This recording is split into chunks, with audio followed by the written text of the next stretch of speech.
V skupini Iščem, nudim zaposlitev. Gospa Ela je zapisala: dobro me poslušajte, spoštovani minister. Potrebujem delo, stara sem 70 let, umrl mi je mož pred 2 meseci. Imam premalo denarja za življenje, znam na PC ali kakšno drugo delo sede. A me razumete, spoštovani minister, kaj vam želim povedati? Vse nas je lahko globoko sram, da 70 let stara gospa išče službo, da po smrti svojega moža, da bo lahko preživela, ker ima premalo na mesec. Kar se gospe Ele tiče, naša politika je bila z začetkom tega leta, da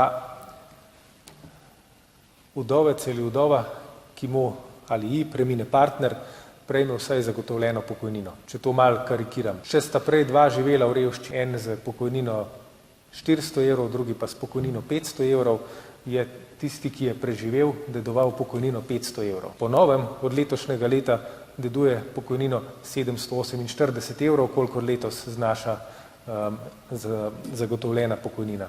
Tako da tudi za gospo Elo si upam reči, upam, da vsaj malo izboljšali položaj.